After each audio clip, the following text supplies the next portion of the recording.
Sir ఈ cinema release అయ్యి 20 years అయింది సార్. దాదాపుగా 20 ఇయర్స్ అయింది. అప్పటి నుంచి ఇప్పటివరకు తెలుగు సినిమా చాలా మారిపోయింది. సో అంటే ఆ టైంలో ఈ సినిమా రిలీజ్ అయిన టైంలో ఇది టెక్నికల్‌గా గానీ, కంటెంట్ పరంగా గానీ చాలా స్ట్రాంగ్ మూవీ. ఇప్పటికీ ఈ 20 ఇయర్స్‌లో రిలీజ్ అయిన సినిమాలో one of the best movie అతడు డెఫినెట్‌గా. సో ఆ టైంలో ఈ సినిమా చాలా అడ్వాన్స్డ్ స్క్రీన్ ప్లే గానీ, అడ్వాన్స్ అంటే చాలా కంటెంట్ చాలా స్ట్రాంగ్ ఉండడం గానీ వల్లనే ఈ రోజు వరకు కంటెంట్‌కు చాలా వాల్యూ ఇస్తుంది. సో ఇప్పుడు అంటే చాలా అడ్వాన్స్‌గా ఉండటం వల్ల అప్పుడు థియేటర్‌లో పే చేయలేదు.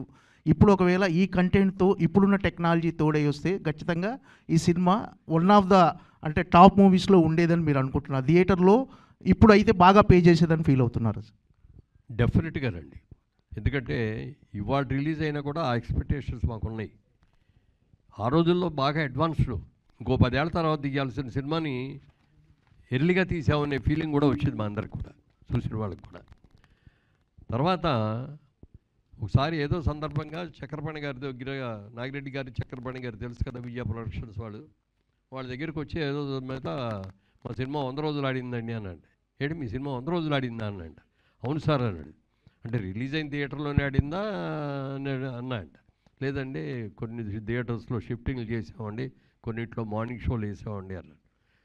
ఆ విధంగా చెప్పాలంటే మా విజయ ప్రొడక్షన్ మేము తీసిన మా ఆయబజార్ కానీ మేము సినిమాలు కానీ 30 సంవత్సరాల నుంచి ఆడుతున్నాయి. ఏదో ఒక రోజున ఏదో థియేటర్లో ఆ సినిమాలు ఆడుతూనే ఉంటాయి.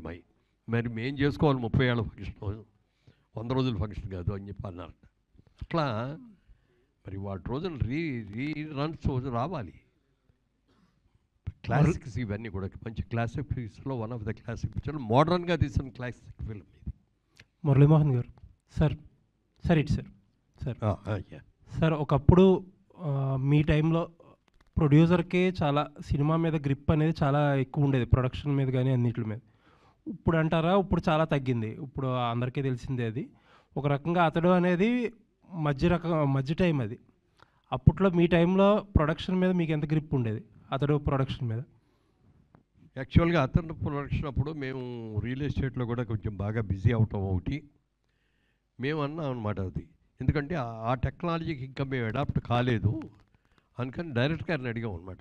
సార్ మీకు ఏం కావాలో మీకు ప్రొడక్షన్ వాళ్ళందరినీ కూడా ఇస్తాం, ఇది మీరే ప్లాన్ చేయండి, మీరు ఎలా తీయాలనుకున్నారో అలా తీయండి. ఎందుకంటే మేము ఇందులో ఇంటర్ఫియర్ అయ్యి మా క్లాస్లో మాది ఓల్డ్ స్కూల్ లాగా ఉంటుంది, మీరు ఇవాళ ఉన్న న్యూ టెక్నాలజీతో మీరు అనుకున్న ప్రకారం చేయాలంటే మీరే తీసుకోండి అని చెప్పి చెప్పడం జరిగింది.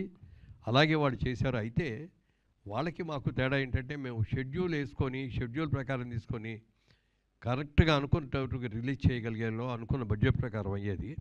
మరి టెక్నాలజీ డెవలప్మెంట్ అయిన తర్వాత ఇదైన తర్వాత ఎందుకంటే కొత్తగా చూపించాలి. ఒక ఫైట్ కోసం అని మరి అంత ఖర్చు పెట్టగలిగామంటే అది ఆ టెక్నాలజీ రాబట్టి కదా దానికి అంత బాగా సక్సెస్ అయింది. మరి అందుకని ఆ బాధ్యతలన్నీ వాళ్ళకే అప్పగించాం, వాళ్ళు అనుకున్నట్టే చేశారు కాబట్టి లేట్ అయింది. మీకు ఖర్చు మీద ఏదైనా డిసప్పాయింట్మెంట్ ఉందండి? ఏమండి ఖర్చు ఎక్కువైంది తక్కువైందని ఏదైనా డిసప్పాయింట్మెంట్ ఉందా? డిసప్పాయింట్మెంట్ ఏం లేదు. ఎందుకంటే మేము ఆ సినిమాని ఫుల్ ఫ్లెడ్జ్డ్గా ఎలా కావాలనుకున్నారో అలా చేయాలండి అని అనుకున్నాం. ఆయనకి ఫుల్గా ఫ్రీ హ్యాండ్ ఇచ్చాం డైరెక్టర్ గారికి కూడా. అండ్ ఇప్పుడు ప్రొడక్షన్లో మళ్ళీ కంబ్యాక్ ఇస్తున్నారు మీరు. అప్పటికి అతడు టైంకి ఇప్పటికి అసలు ప్రొడక్షన్ అనే దానికి సంబంధం లేదు. ఇప్పుడు పెద్ద హీరోతో సినిమా తీయాలంటే మీరు అడ్వాన్స్ ఇచ్చి చాలా సంవత్సరాలు మర్చిపోవాలి. ఈ కొత్త వరవడికి లేకపోతే కొత్త సిస్టమ్కి మురళీమోహన్ గారు సెట్ అవుతారా? అదే ఇప్పుడు మాకు దాదాపుగా ఈ 2 ఏళ్ల బట్టి సినిమా తీద్దామని అనుకుంటూనే ఇదే మీకు వచ్చిన అనుమానమే నాకు కూడా వచ్చింది. ఇవాళ మనంతా కావడం ఓల్డ్ టెక్నిక్, పాత రోజుల్లో ఉన్న పాత యాక్టింగు, పాత సన్నివేశాలు ఇవన్నీ కూడా ఇవాళ టెక్నాలజీ మారిపోయింది. ఇదివరకు ఏంటంటే తెలుగు సినిమా అంటే కేవలం ఆంధ్రప్రదేశ్కే పరిమితం అయ్యేది, కొద్దిగా కర్ణాటకలో ఆడేది, కొద్దిగా ఒరిస్సాలోనో నార్త్ ఇండియాలో కొంచెం ఆడేది. ఇవాళ తెలుగు సినిమా అనేది వరల్డ్ వైడ్గా రిలీజ్ అయిపోయింది. ఇవాళ వరల్డ్ వైడ్గా సినిమాని సక్సెస్ అవుతుంది. ఇవాళ ఇక్కడ సినిమా ఎప్పుడు రిలీజ్ చేసామో అమెరికాలోనూ అదే అవుతుంది, యూకేలోనూ అలాగే అవుతుంది, ఆస్ట్రేలియా వెళ్ళినా అలాగే అవుతుంది, ఎక్కడైనా కూడా. ఇవాళ టెక్నాలజీ మారిన తర్వాత వరల్డ్ సినిమాతో మనం పోటీ పడేటప్పుడు ఆ లెవెల్లో తీయాలి మనం కూడా. అలా తీయకుండా ఇదివరకులాగా ఏదో బడ్జెట్ పాత సినిమా బ్లాక్ అండ్ వైట్లో తీసినట్టుగా 3 లక్షలు 5 లక్షలు తీద్దామని అనుకుంటే వాళ్ళు ఎవరు చూడరు, థియేటర్ కూడా రారు.